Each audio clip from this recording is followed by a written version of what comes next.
Pour trouver la mesure d'un angle aigu dans un triangle rectangle, nous allons utiliser les touches sinus -1, cosinus -1 et tangente -1. Donc, pour y avoir accès, vous devez faire soit deuxième fonction ou Shift. Vous regardez au-dessus de la touche SIN. Sur le boîtier, vous devriez voir sinus -1, même chose pour le cosinus -1 et la tangente -1.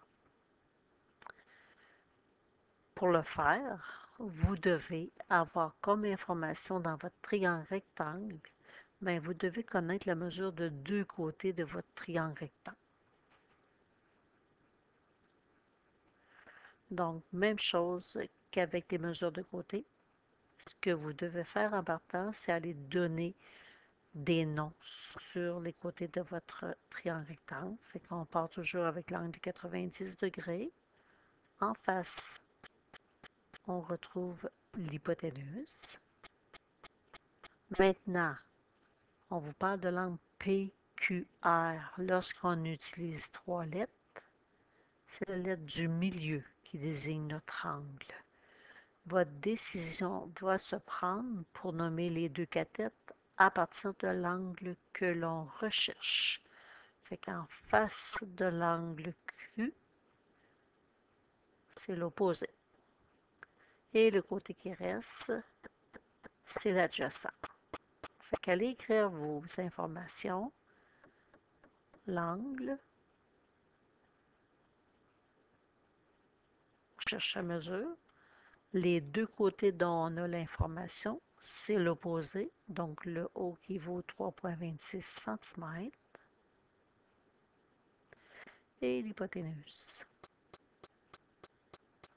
qui vaut 10,80.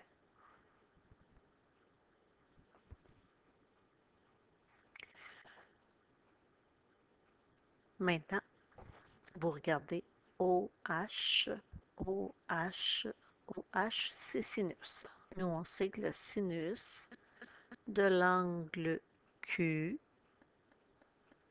par définition, c'est l'opposé sur l'hypoténuse.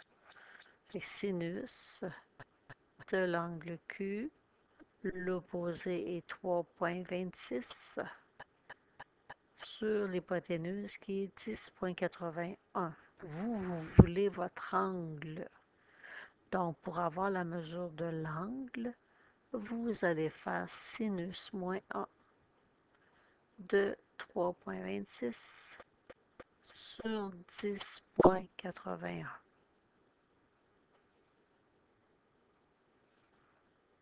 Un angle de 17,55, 21, arrondi à la quatrième décimale, donc degrés.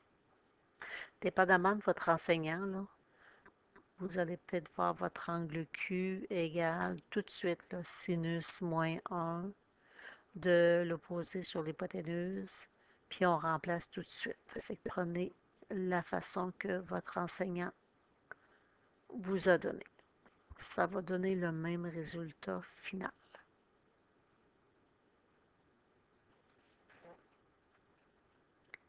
Exemple 2.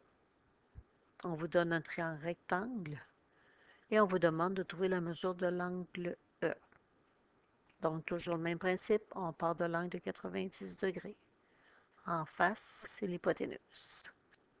Étant donné qu'on vous demande de trouver l'angle E, en face, le 24 cm, c'est l'opposé à E, et le côté qui reste, c'est l'adjacent. Donc, on cherche l'angle E,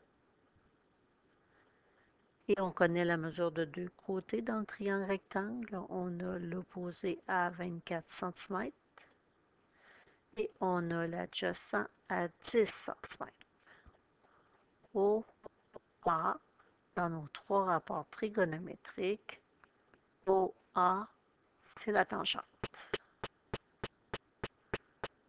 Donc, notre définition tangente de l'angle E, c'est l'opposé à l'angle E sur l'adjacent à l'angle E. Donc, tangente c'est l'opposé sur l'adjacent. Nous, on va avoir la mesure de l'angle. On va faire une tangente moins 1 de 24 sur 10.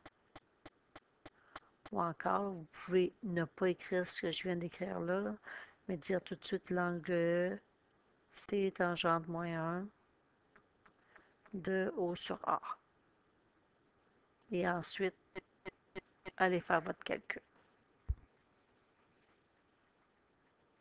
Donc, un angle de 67,38, 0,1 degrés.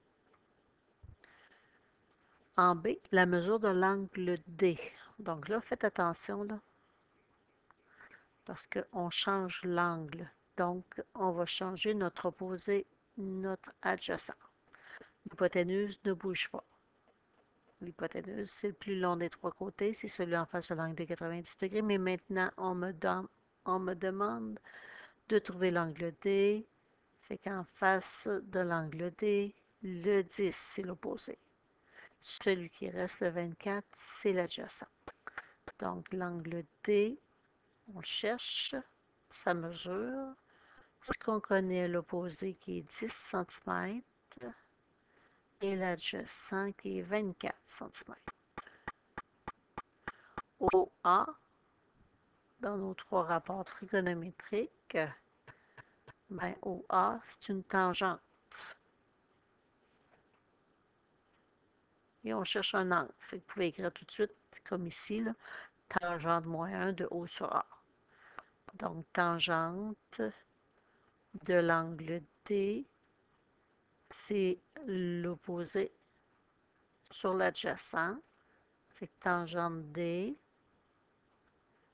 c'est 10 sur 24. Sauf que nous, on veut un angle. Donc, on va écrire tangente moins 1 de 10 sur 24.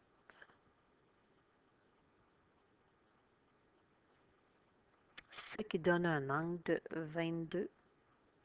22,61. 98,6. Donc, si on vous demande d'arrondir, ça va être 99 degrés arrondi à la quatrième décimale.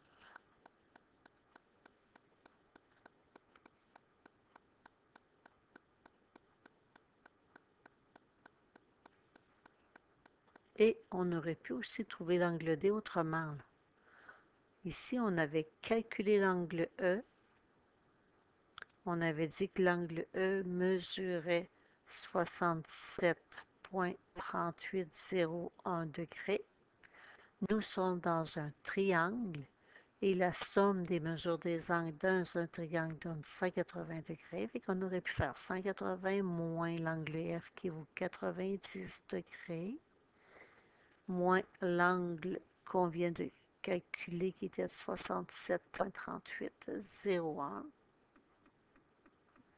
Ça nous aurait donné la même chose qu'on vient de calculer avec le rapport tangente. Fait qu'on aurait eu un angle de 22,61, 99.